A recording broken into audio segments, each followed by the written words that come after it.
when the alien Federation saw what happens when humans drop diplomacy. My hands were shaking before I even opened the door to the council chamber. Not from fear, from the effort of keeping them still. 12 years of training told me to smile, to bow, to use the 17 polite phrases the Valyrii elders expected before any human was allowed to speak. 12 years of swallowing insults at state dinners. 12 years of apologizing for things we had not done. 12 years of being called the developing species, the emotional species, the children of the galaxy. My name is Elena Harper, and on the morning this story begins, I was the chief ambassador of Earth to the Galactic Concordat. I was 46 years old. I had spent half my career learning to be patient. I was about to forget every lesson. The message had arrived at 3:00 in the morning local station time. And GT snorts.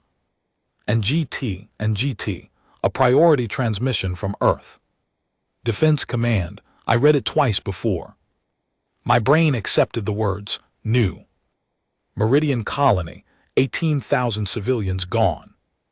A Threnic raider fleet had dropped out of slip space, burned through the colony's light defense grid, and taken everything that could be loaded onto their transport ships. Farmers, teachers, children, the colony itself had been left as a warning, its buildings emptied, its streets silent. I sat on the edge of my bed for a long time staring at the transmission. And GT snorts. And GT, the Threnic hegemony had been testing us for years. Small raids on outer settlements, disputed claims on shipping lanes. Every time the Concordat had asked Earth to be patient, every time I had agreed, patience was our strategy. Patience was our proof of maturity. Patience, we had been told, would earn us a real seat at the table one day. 18,000 people. I put on my formal robes, the long gray coat with the silver trim, the circlet of office, the ceremonial gloves. I looked at myself in the mirror for a long time. I did not recognize the woman staring back. She looked tired. She looked old. She looked like someone who had spent 12 years being polite to people who were eating her world one bite at a time. The council chamber was already full. When I arrived, 43 species representatives, each in their assigned alcove, the Valyrii elders at the top tier, their pale robes glowing faintly in the blue light. The Drenish Archon in his lower seat, nodding to me as I passed. The Corvex merchants in their raised platform, already bored, and there in the opposite alcove from mine, the Threnic delegation. Their ambassador, a tall creature named Vesk, was leaning back in his chair with the casual posture of someone who had already won. I took my seat. I placed my folder on the desk. I did not open it. Quester Ixal, the chief arbiter of the session, raised his staff and called the chamber to order. The session was about the New Meridian incident. That was the word they used, incident, as if 18,000 people had slipped on a wet floor. The Threnic ambassador spoke first. He did not stand. He spoke from his chair, his voice smooth and unbothered. He explained that New Meridian had been built in disputed space, that the human colonists had been warned, that the Threnic had acted within their rights under Concordat Article 19, which covered disputes between developing and established powers. He requested that the survivors currently being held on Threnic transport ships be formally classified as cultural exchange subjects. He used Those exact words, cultural exchange. Subjects. I watched the chamber for reaction. I watched 43 species representatives. Listen to a man explain why taking 18,000 people was legal. I watched them nod. I watched them take notes. I watched the Corvex merchants check their trade terminals. I watched the Valerii elders exchange small, patient looks. No one was angry. No one was surprised. No one in that entire chamber thought this was unusual.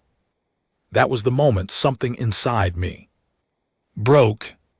Not loudly, not with shouting. It was a quiet breaking, the way an old rope finally gives up after years of holding too much weight. I sat in my alcove and I understood for the first time in 12 years what the Concordat actually was. It was not a federation. It was not a community of equals.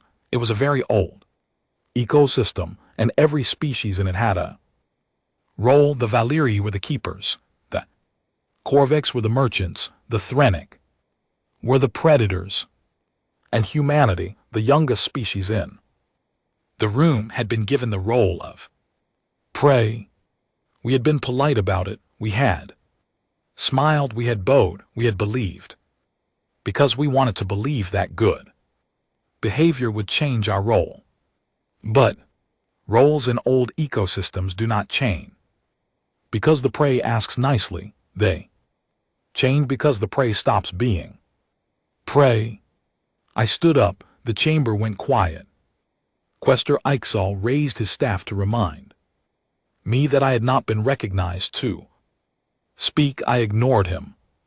I said I was requesting an emergency recess to consult with Earth. My voice was calm. I did not raise it. Ixal looked annoyed, but recesses were a standard right of any delegation. He granted it with a small wave of his hand, the way a parent grants a small thing to a child to end an interruption.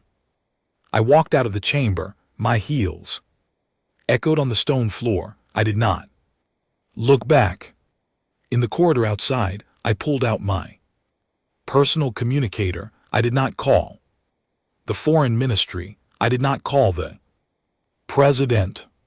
I called a man I had argued with for 12 years, a man I had publicly called dangerous, short-sighted, and a threat to galactic peace, a man who had, despite all of it, answered every one of my calls with respect.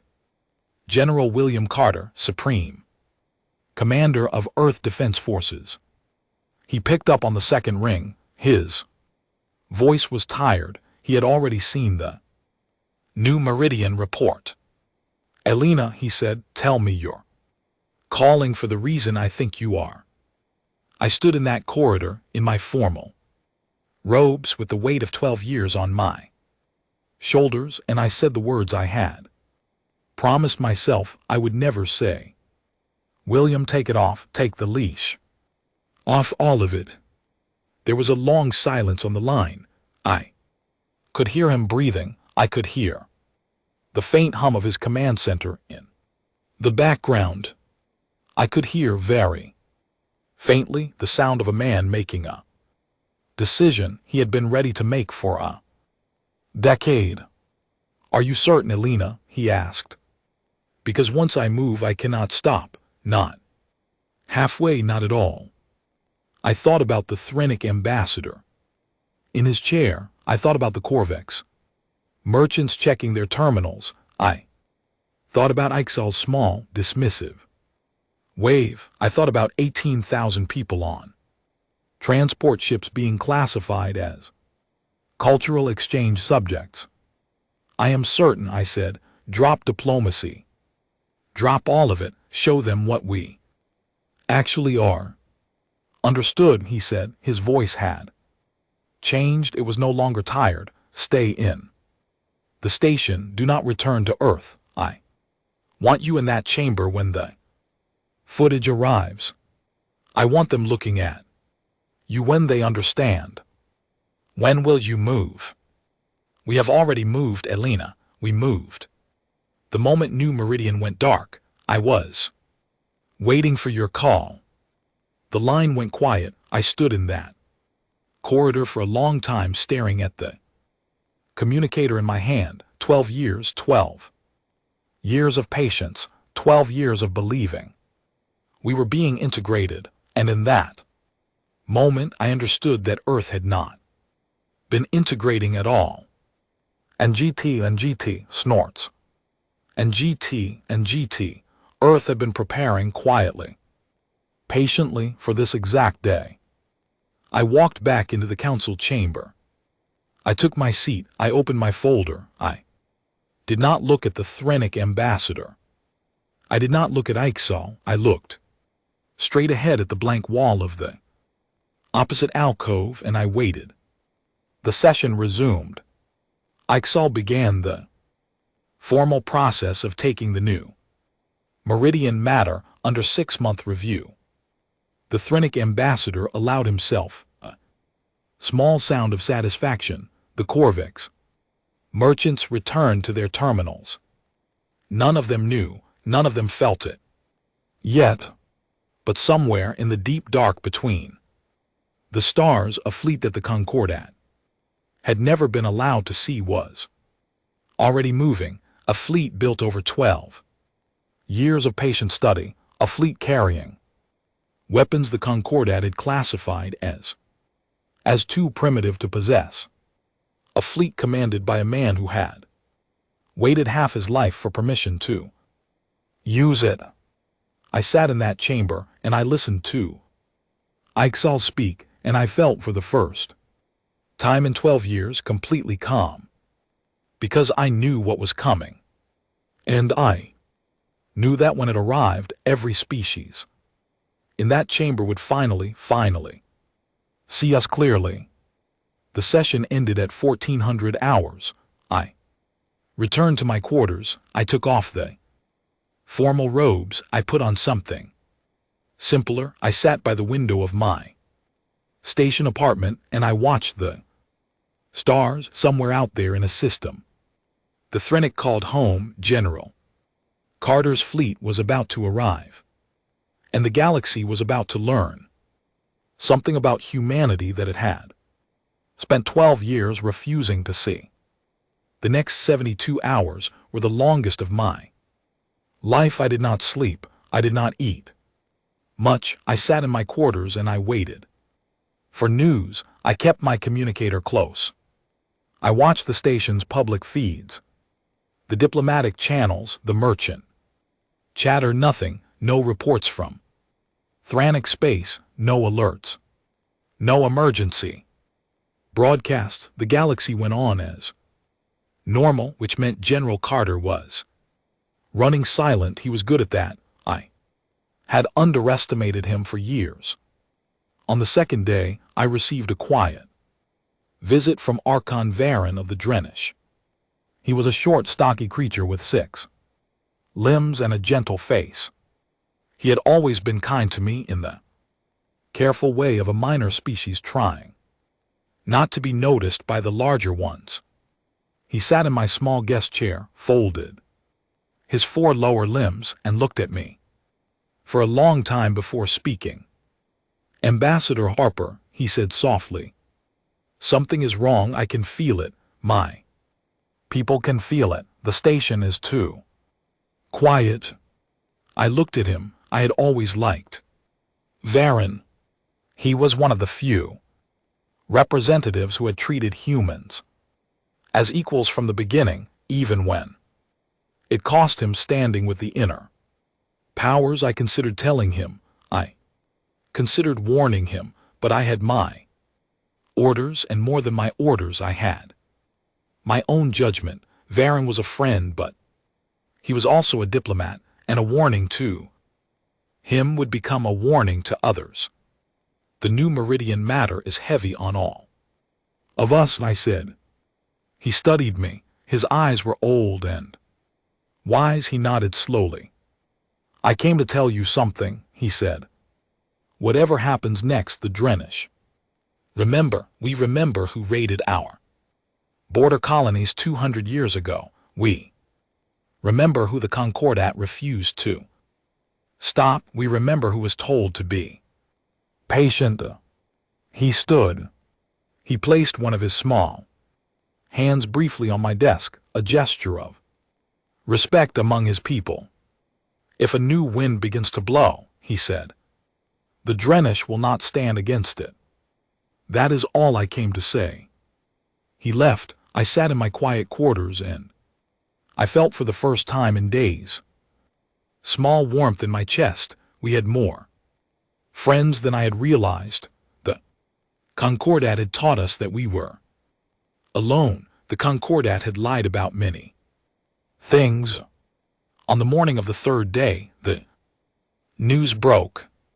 It came first as a confused merchant report, a Corvex trader routing through the outer Thranic systems had sent an urgent message to his home office. Something was wrong. The Thranic patrol fleet that normally escorted trade routes was not answering hails. The trader had turned his ship around and run. Within an hour the report was everywhere on the merchant channels. By noon, the first Valery observation post reported that the Thranic military communication network had gone silent. Completely silent. Every frequency, every protocol. The Thranic whose fleets had terrorized the outer rim for 3 centuries had simply stopped transmitting. By 1500 hours, a refugee ship arrived at a neutral station carrying Thranic civilians. Their story spread like fire. They spoke of human ships, hundreds of them appearing without warning in the Thranic home system, moving with a speed and coordination the Thranic had never seen, surrounding every military installation, every shipyard, every orbital platform, not attacking cities, not harming civilians, simply dismantling every piece of Thranic military capability with surgical precision. The Thranic government had called for a defense. The defense had failed in hours. The government had surrendered before the day was out. The council chamber called an emergency session. I was informed by a trembling aide that my presence was required. Immediately, I took my time. I put on the formal robes again, but I did not wear the ceremonial gloves. Small gestures mattered at moments like this.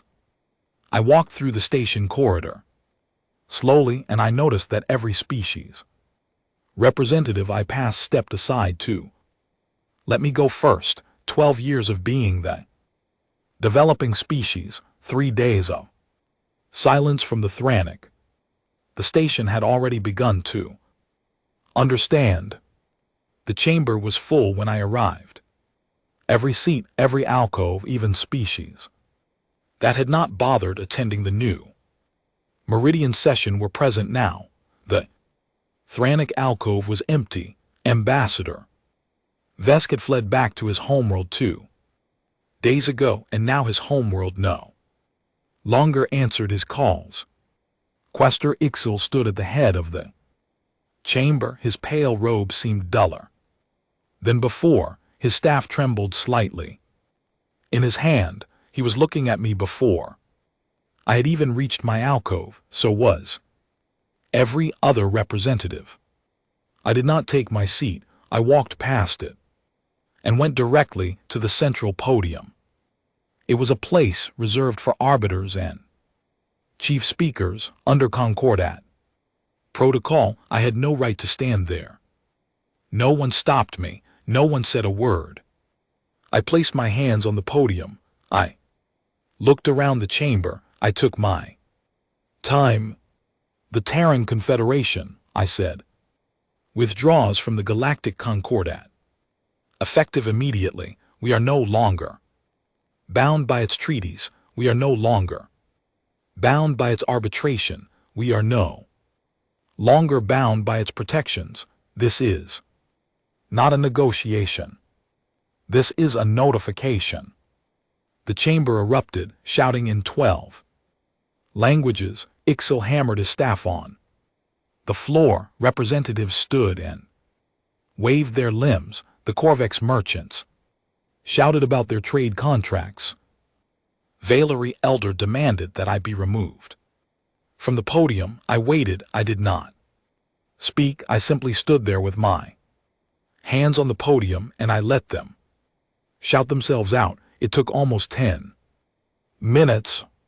When the chamber was quiet again, I continued.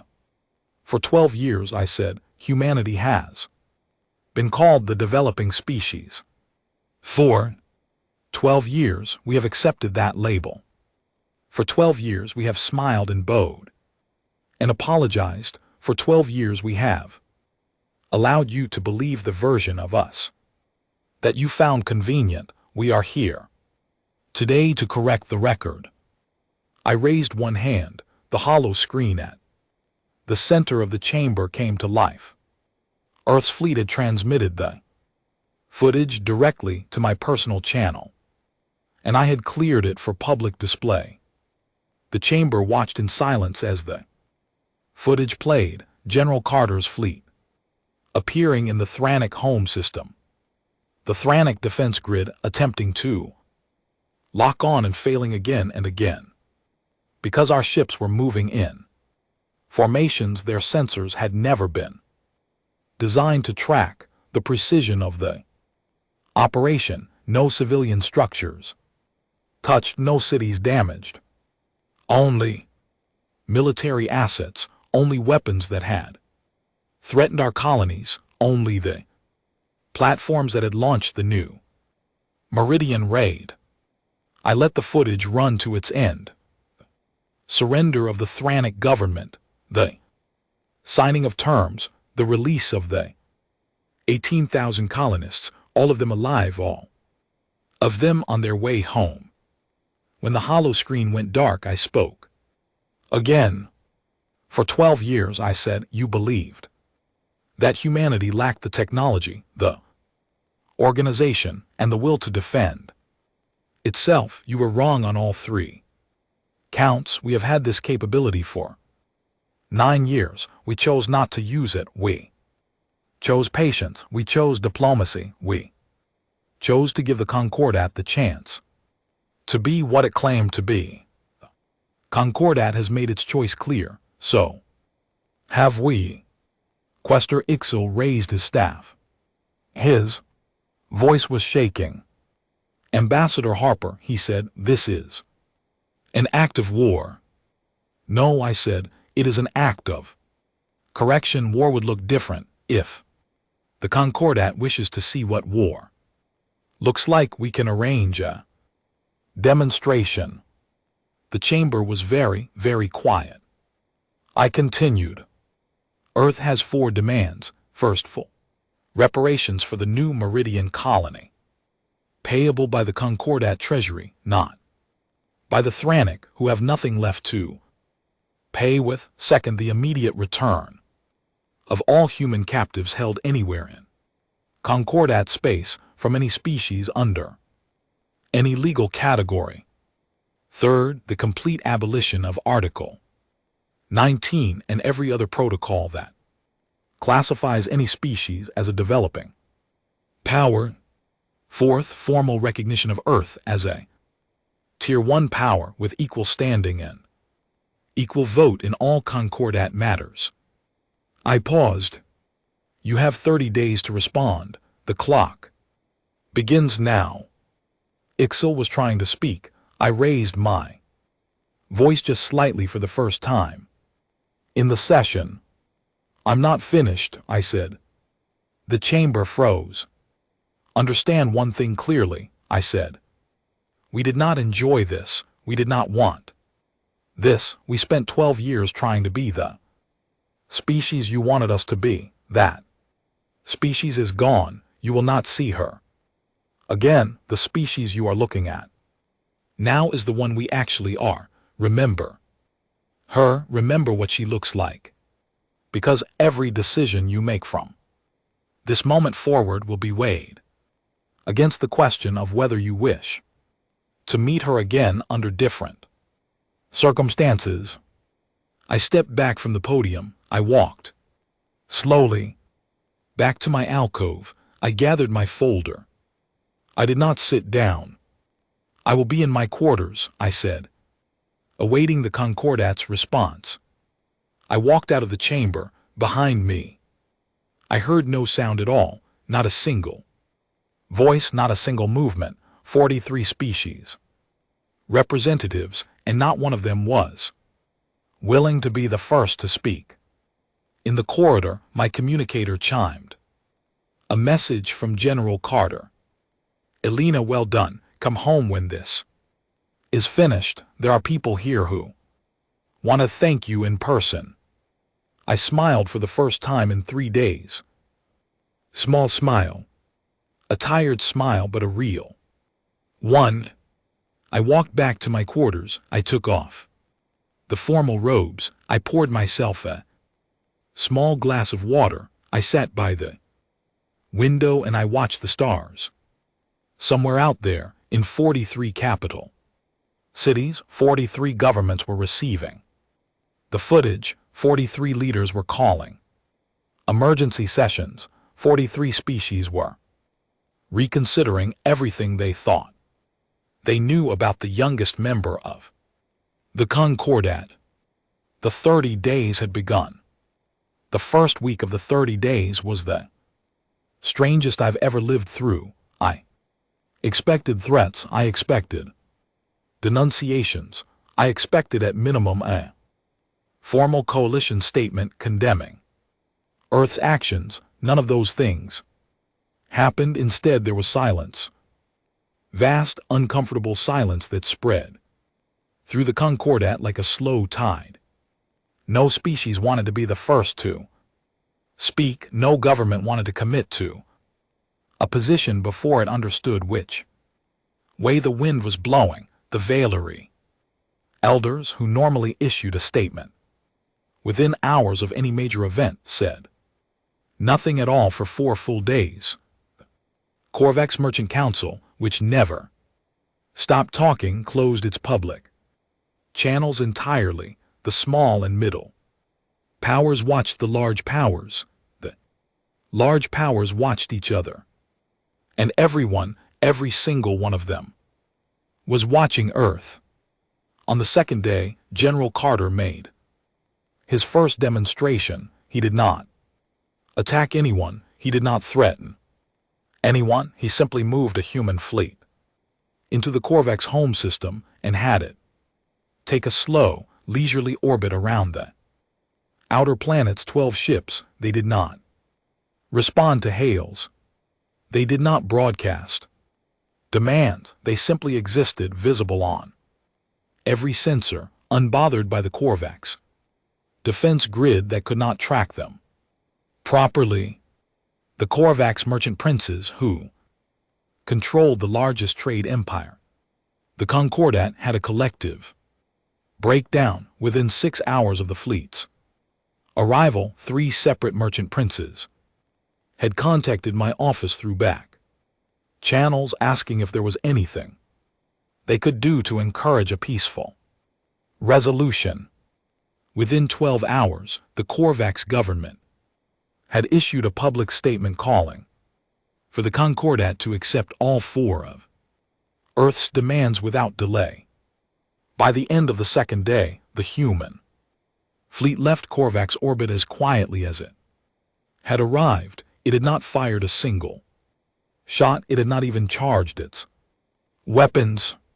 It had simply been there, and that had been enough.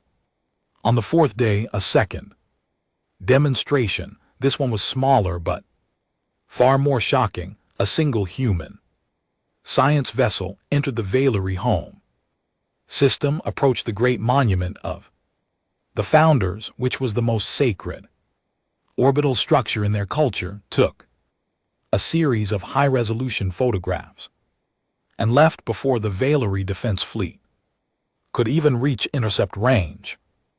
Earth released the photographs publicly the next morning with a simple caption that read, "We were here. we chose not to stay. The Valerie elders understood the message. Immediately, it was not a threat of violence, it was something far more precise. It was a statement of capability. Humanity could go anywhere.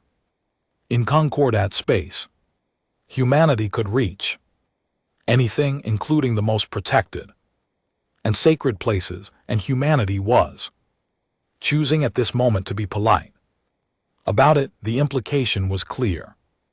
That politeness was a choice. It could be withdrawn.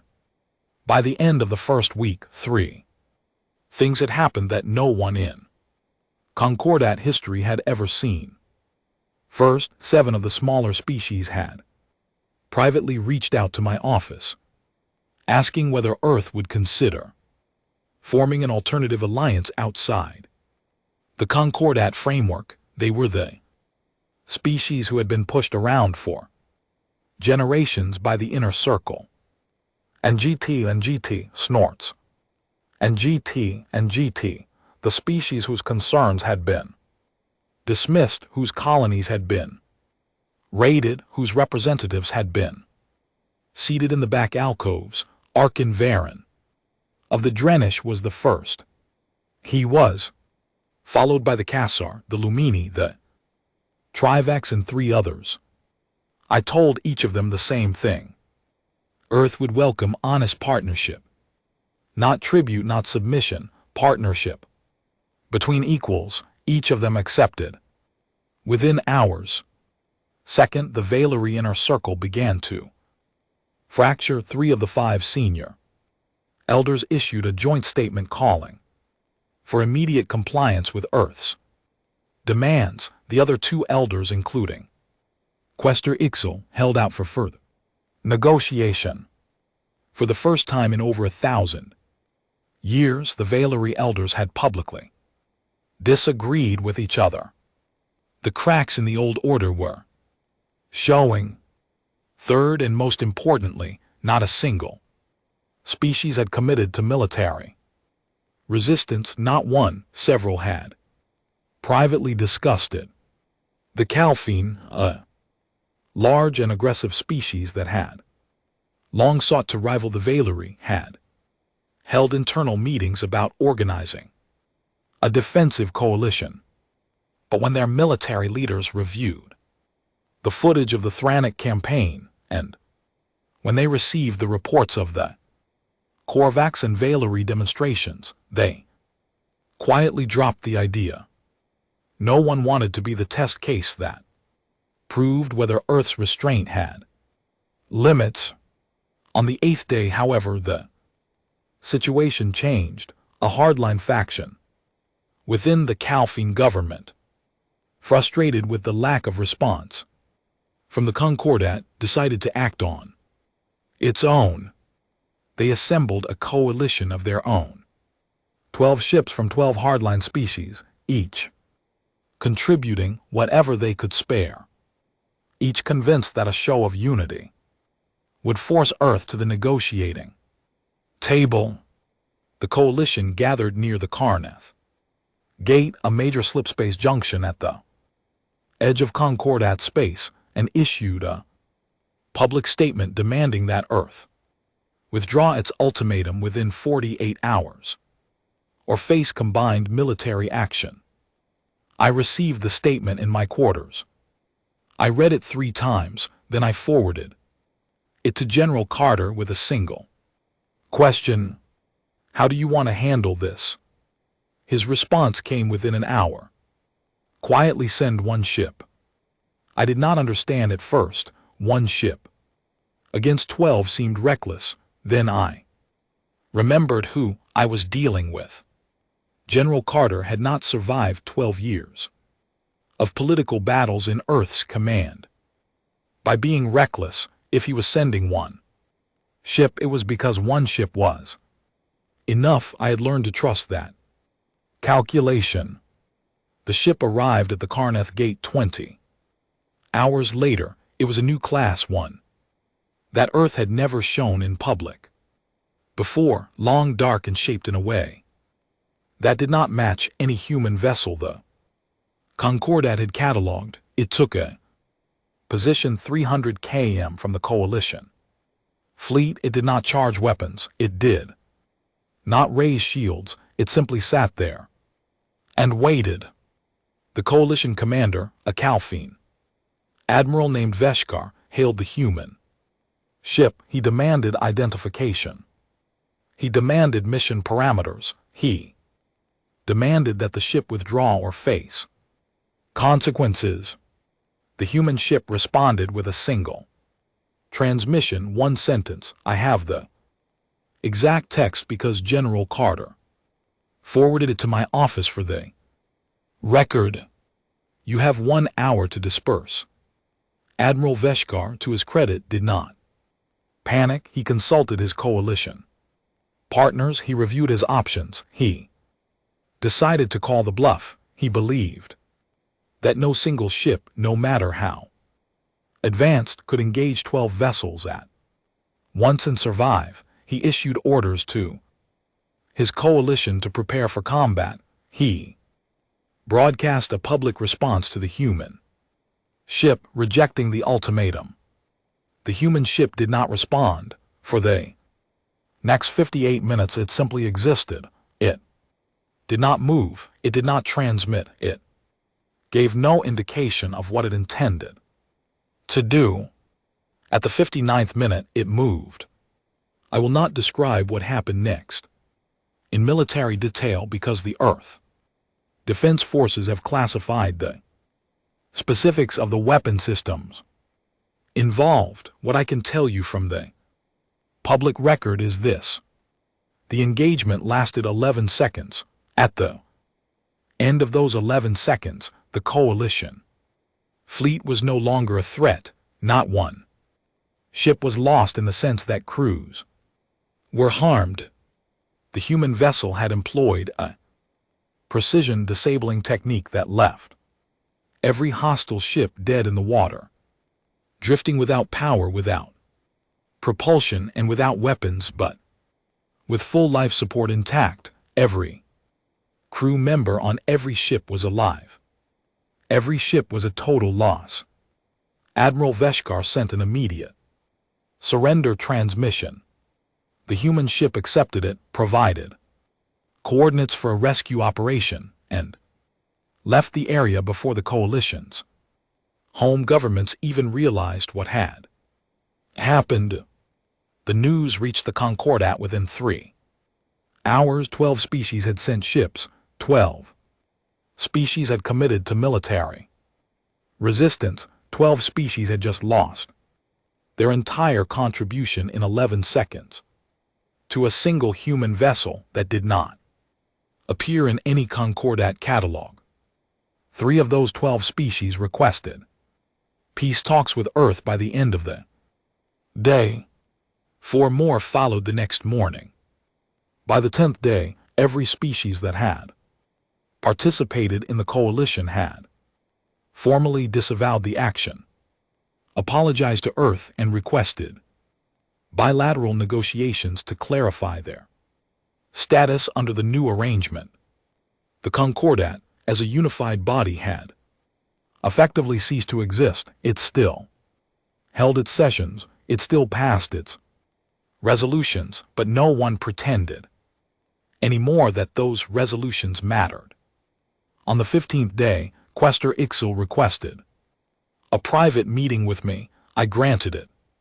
He came to my quarters alone. He was an old creature, even by Valery standards, and the last 2 weeks had aged him.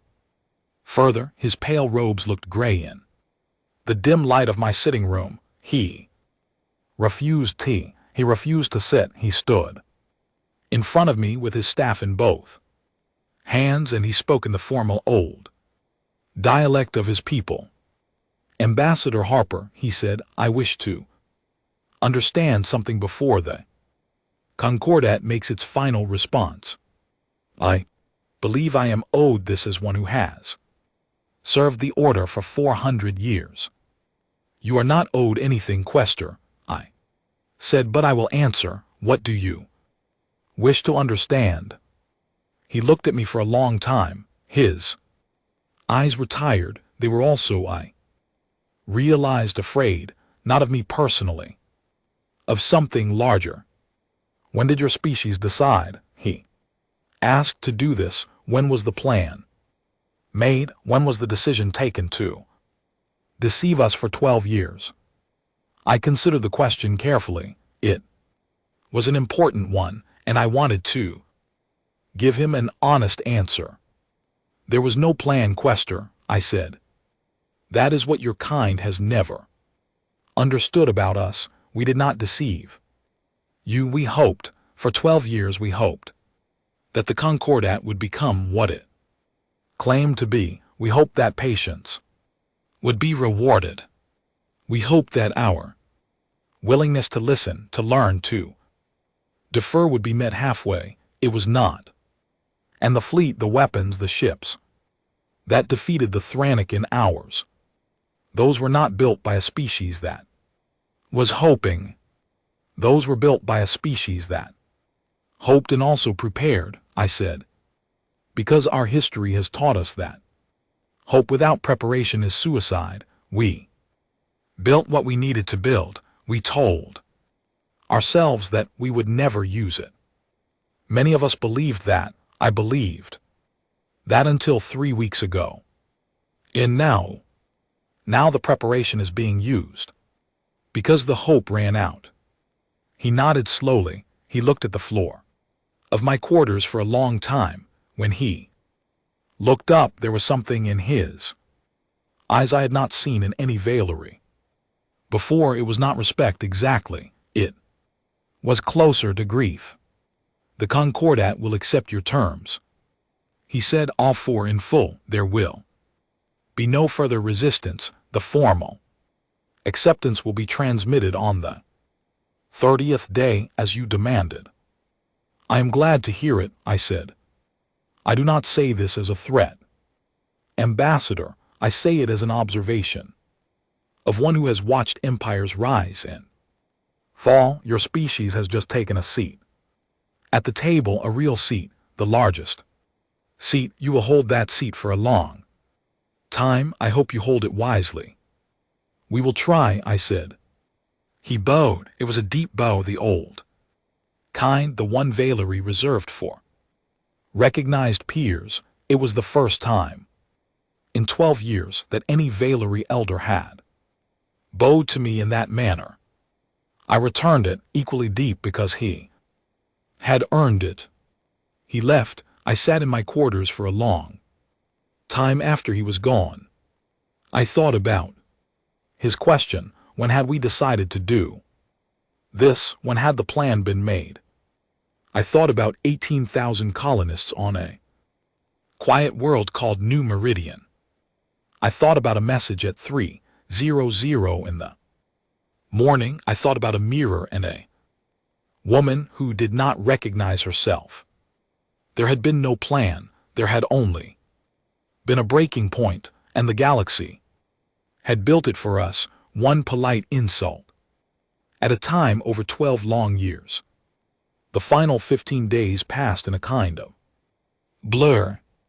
The formal acceptance of Earth's demands was transmitted on the 30th day as Ixo had promised. It arrived at my office at exactly 1200 hours, signed by every remaining member of the Concordat Council. Every demand met in full, every condition satisfied, no counteroffers, no delay. I read the document 3 times. I signed it.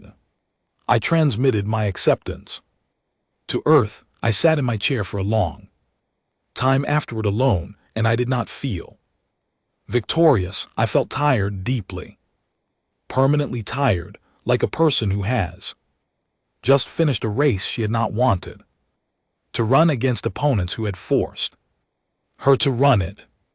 The Concordat did not survive the aftermath. Within 3 months of the formal acceptance, it had fractured into 3 separate organizations. The first was a rump Concordat held together by the Valerie inner circle and a handful of loyalists who refused to adapt. It became a smaller, quieter body focused on internal matters among its remaining members. The second was a new trade association, organized by the Corvex merchants, which focused entirely on commerce and had no political authority. The third was something new, something that had not existed before, something that I would come to play a central role in building. It was called the Orion Accords. It was born 3 months after the 30th day in a quiet conference on a neutral station, what had been Middle Power territory. The founding members were Earth, the Drenish, the Kessar, the Lumini, the Trivex, and 6 other species who had reached out to us during the 30 days. None of them were inner circle powers. All of them were species that had been pushed around by the old order.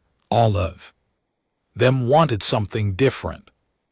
The founding charter of the Orion Accords was 37 pages long. I wrote most of the first draft myself during the final week of the 30 days while I was still in my quarters waiting for the Concordat's response.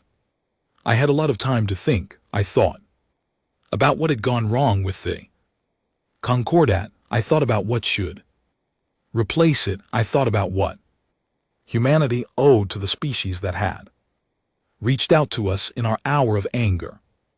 The first article of the Orion Accord stated that every member species held equal standing, equal vote, and equal responsibility. No developing categories, no tiered citizenship, no back alcoves. Every species at the table was at the table as an equal, regardless of how long they had possessed slipstream technology, regardless of their population, regardless of their economic output. The second article stated that member species retained full sovereignty over their own territory and internal affairs. No species could be compelled by the Accords to make concessions on matters of internal governance. The Accords existed to coordinate external policy, not to dictate internal policy. The third article stated that membership was voluntary and that any species could leave the Accords at any time without penalty, without sanction, and without pressure. The only condition of leaving was the repayment of specific cooperative investments that had been made jointly during the period of membership. The fourth article was the one that changed the galaxy. It stated that any attack on any member species would be treated as an attack on all member species and would be met with the combined response of all member military forces. It was a mutual defense clause. The Concordat had never had one. The Concordat had preferred to let its members be picked off individually while the inner circle stayed safe. The Orion Accords would not allow that. The founding conference took 4 days. There was almost no disagreement. Every species in the room had been picked on, rated, dismissed, or ignored by the old order. Every species in the room understood what it meant to finally have a seat at a table where they would actually be heard. The charter was signed on the 4th evening. The signing ceremony was simple, no long speeches, no elaborate ceremonies. Each ambassador signed in turn, and then we shared a meal together, each species bringing food from its home world. I remember that meal very clearly. The Drenish brought a kind of sweet grain dish. The Lumini brought a cold soup made from ocean plants. The Kessar brought nothing at all, because their species did not eat in public, but they sent their ambassador with a small ceremonial flask of colored water, which was their equivalent of bringing a dish. Earth contributed bread and wine. At my suggestion, simple things that had been shared at human tables for thousands of years. We ate together, we talked about our worlds, we told stories about our species. For the first time in my career, I was at a diplomatic gathering where no one was pretending, everyone was just themselves. It was the most honest evening I had spent in 12 years of public service. The Orion Accords grew quickly. Within a year, we had 38 member species. Within 2 years, 112. Most of the species who joined were former Concordat members who had grown tired of the rump body. Some were species who had never been part of the Concordat at all, species from the outer rim and the unexplored corridors, species who had been watching from a distance for generations and who finally saw a galactic organization they wanted to be part of. The Rump Concordat was offered membership in the Accords under the same equal terms as everyone else. They refused. The Valyrii Inner Circle could not accept equal standing with species they had considered subordinate for centuries. That was their right. We did not pressure them. We did not sanction them. We simply built our new body and invited them to join when they were ready. Most of them never were. The Valyrii retreated into a quiet isolation, occupied with their own ancient matters. Their role in galactic affairs diminished year by year until they became essentially a historical curiosity. The Threnic, I should mention, were handled separately after the campaign. In their home system, Earth did not occupy them. We did not annex their worlds. We did not install a puppet government. We took a different approach. We dissolved the Threnic military, permanently placed their industry under Accord supervision for 15 years, and offered them a path to membership in the Accords if they could demonstrate reformed behavior. It was a harsh arrangement, but a fair one. The Threnic accepted. 10 years later, they were a changed species, not fully reformed, not yet, but changed. Their raider culture was gone. Their government was stable. Their economy was rebuilding along peaceful lines. They had not yet been accepted into the Accords, but the path was still open to them. I believed, and I still believe, that they would eventually walk it. 2 years passed. I was called home to Earth. There was a ceremony which I had asked to be kept small, but which grew large anyway because of political pressure I could not prevent. The President of Earth gave a speech. General Carter, now retired, gave a shorter and better one. I gave the shortest speech of all. I said that I had done what any diplomat would have done if she had been pushed to the same breaking point. I said that the real credit belonged to the colonists of New Meridian, who had not asked to become the turning point of galactic history, and who deserved to be remembered as the reason we had finally stopped pretending. I sat down to applause I did not fully deserve, and I tried to hide the fact that I was crying. After the ceremony, General Carter and I had dinner at a small restaurant in Geneva. He was older now, and he walked with a cane, but his mind was as sharp as it had ever been. We ate slowly. We talked about old times. At one point he looked at me across the table and asked the question I had been waiting to hear for 2 years. "Do you ever regret it, Elena?" he asked. "That call you made, the one that started all of it?" I thought about it carefully. I had thought about it many times in the 2 years since. I had considered every angle. I had weighed every consequence. I regret only one thing, I said. I regret that I waited 12 years to make it. He nodded slowly. He had expected that answer. We would not have moved without you. You know, he said, the fleet was ready. 9 years ago, the plans were ready. Authorizations were in place, but no one on the military side would have taken the first step without a clear signal. From the diplomatic side, we needed to know that the diplomats had genuinely, completely, irreversibly reached the end of the road. You gave us that signal. No one else could have. I know, I said. The nations of Earth are not easy to unite, Elena, but you united them. Not with speeches, not with arguments, with one phone call at 3:00 in the morning, from a corridor on a Valerii station, in a voice that left no room for debate. I did what the moment required. You did, he said, and you will do it again if it is ever required again. That snorts is why history will remember you. I did not know what to say to that. I changed the subject. We talked about his grandchildren. We talked about the wine. It was a good evening.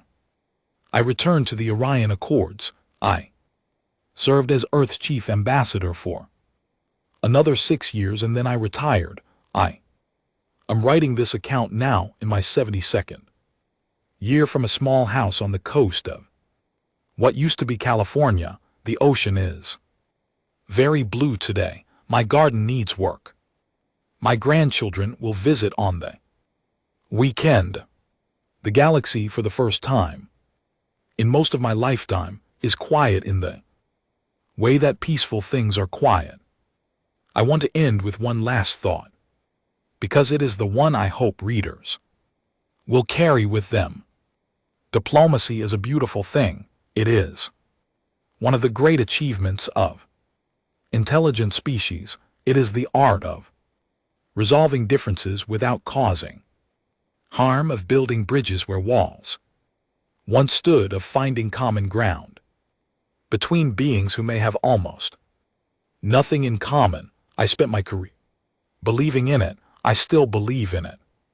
But diplomacy only works when both sides agree that it works. The moment one side treats diplomacy as a cage for the other, it stops being diplomacy. It becomes a slow method of control dressed up in polite language. The victim is told to be patient. The victim is told to be understanding. The victim is told that good behavior will eventually be rewarded, and while the victim is being patient and understanding and well-behaved, the cage slowly closes. Humanity learned that lesson the hard way in a quiet chamber on a Valerii station on a morning when a message arrived at 3:00 in the morning about a colony called New Meridian. We learned that we had been in a cage for 12 years. We learned that the cage was not going to open on its own, and we learned that the only way to leave the cage was to show the jailers that we had never actually been locked in. The lock had been a story we told ourselves at their request, because they had convinced us that it was the polite thing to do. The galaxy learned the same lesson from us shortly afterward. Most species took the lesson gracefully, some did not. Those that did not are mostly irrelevant now, not because we punished them, but because the rest of us moved on and built something better.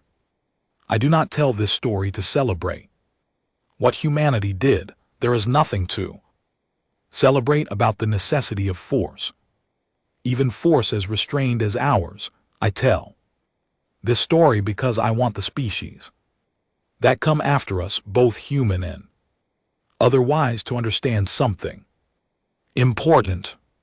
Patience is a virtue, but patience has a limit, and when that limit is reached, the only honorable response is to act clearly, quickly, and without apology. Not with cruelty, not with vengeance, not with the aim of domination, but with the clarity of a being who has finally understood that some situations cannot be talked through, only walked through. We walked through ours, we built something better on the other side. I hope those who come after us never have to walk through one of their own, but if they do, I hope they remember that the waiting is the hard part, the walking, once the waiting is finished, turns out to be the simpler thing. The sun is setting over the ocean now. The sky is turning orange and pink. My grandchildren will be here tomorrow. I should go inside and prepare the house. This is the end of my account. My name is Elena Harper. I served my species for 34 years. I made one hard call at 3:00 in the morning on a Valyrie station, and that call changed the galaxy. I do not regret it. I only regret that I waited so long to make it. May the next generation do better. May they never have to.